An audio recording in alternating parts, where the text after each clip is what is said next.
Hello, welcome to the broadcast of Deep Coffin to Deep. I'm your host, Jeremy Lopez, and today I'm excited because we've been going through a teaching of how to create your day. And when I started this message last week, I probably shook some of your religious theology here, because I want you to understand and I want you to grasp the message in which I'm saying. You know, all through the Bible, Jesus made it plain and clear that He's given us authority. Now, let me ask you a question.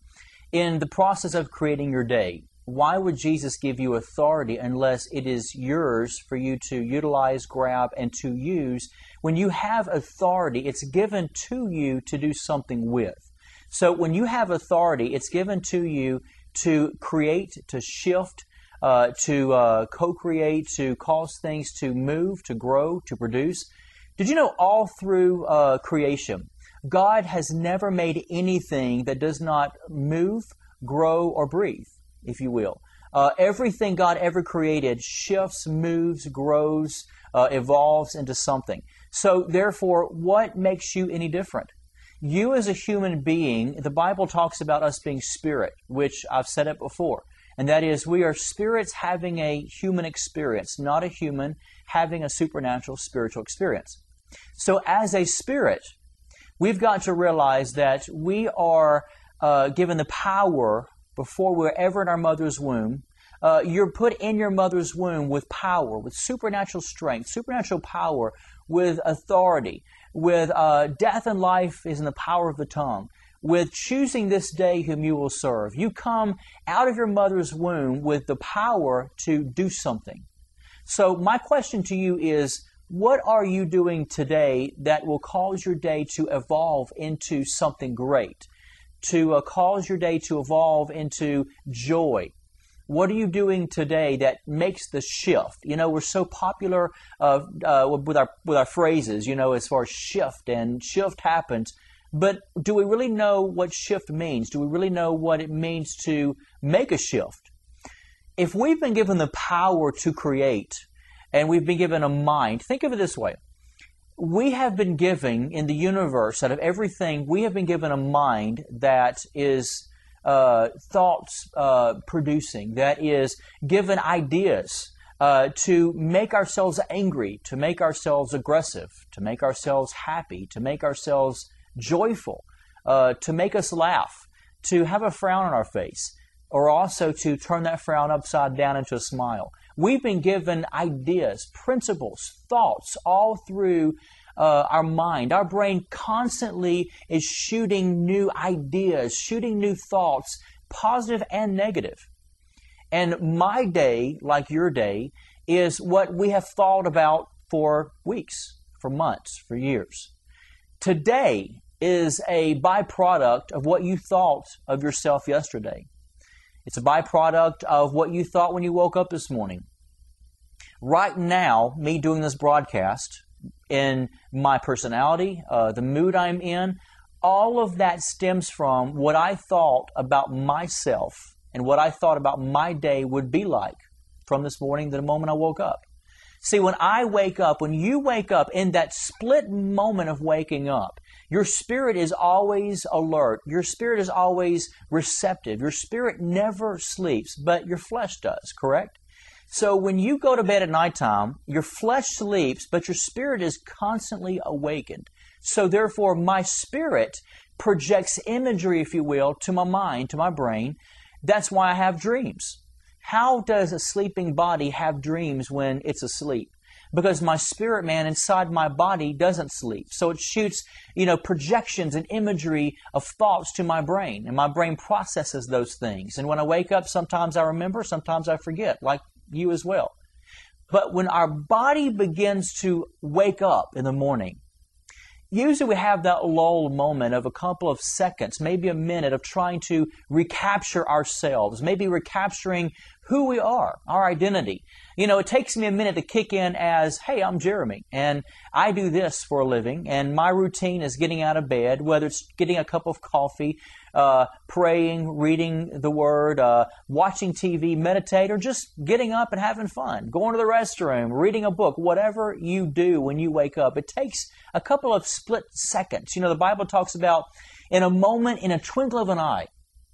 It takes you in a moment, in a twinkle of an eye, if you will, to recaptivate the things that you have put yourself in, your thoughts as a routine from day to day. It takes a couple of seconds for you to kick in, as it were, of who you are, who you think you are.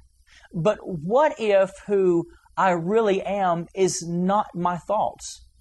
What if who I really am is a man of authority, a man of integrity, a man of unlimited love, a man who loves to laugh, a man who loves to dream, a man who loves being and not waiting for it to happen one day? What if the real me, the God created, the identity of who I am, was that person? What if I told you that really is the real you? Your real DNA is one of love, compassion, long-suffering, joy, meekness, kindness, never getting angry, never, always giving a soft answer because it turns away the wrath that somebody has done to you. What if that really is you? And what if every morning we wake up and it takes a couple of seconds for those routines to kick in of, this is who I am, I'm negative. This is who I am, a person with no money. This is who I really am, quote unquote. I don't have anything. This is who I really am, that just basically just makes it through days and just survives day to day, minute by minute. What if I told you all of that really is a lie? It really doesn't exist. What if I told you in those few seconds, those few moments that you wake up, you have the power of life and death in your tongue. You have the imagery in your spirit that says you are who you are. You are a woman or a man of faith. You're joyful. You're happy.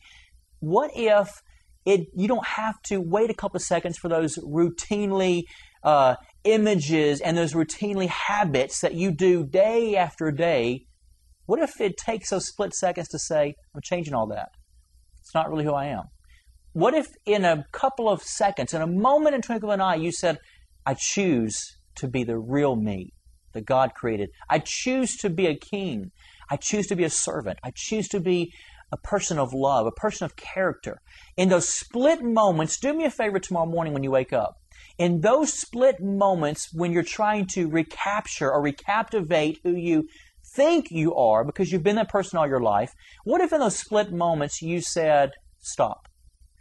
I'm taking a moment and I'm going to recapture the image of the real me, who I really am, who I've always been before I was ever in my mother's womb. What if how many of you out there live your life day to day, week to week, year to year, and you look back 40 years later and you say, I never really cared for my life. I never liked my life because my life has always been negative. It's always been, I just never could get my hands on my money. Everything was always stolen from me. Man, and you're always doing warfare. You're fighting the enemy, fighting the devil. What if I told you, who cares about the devil? Why don't we just dismiss the devil? I think the greatest devil that we have is ourselves. And what if we could dismiss, because sometimes I'm my greatest enemy, what if I could dismiss the person that I think I am and be the person who I really am?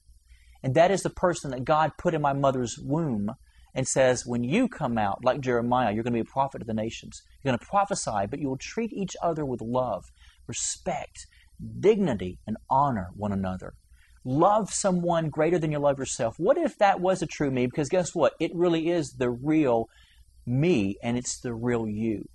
So I want you to take a journey with me as we continue this one more teaching next week, to go with me for a moment and live our lives how we are supposed to live.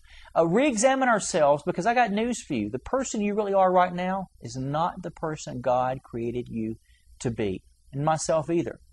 But I'm learning to re-examine, to shift, and say, today, I choose to create today to be the greatest day I've ever in my life had. Hey, real quick before we close, one of my best-selling CDs is Keys to Mastering What You Want in Life. I believe you've been given the keys of not just heaven or hell. That's powerful enough, but you've been given the keys to master your day, master your life. And if you don't take those keys up today to discipline yourself and open the door to joy and make today the greatest day ever, guess what? Somebody else will take up those keys and they will control your day. Many of you out there, like myself, like years ago, we had other masters who we bowed to, and because they controlled our lives like Pinocchio the puppet. But I want to teach you how to take the keys back and create your day to be all that you can be today. Hey, our time's up today. Thank you again for tuning into this broadcast. Tune in next week when we continue one more session of how to create your day. Have a blessed day today.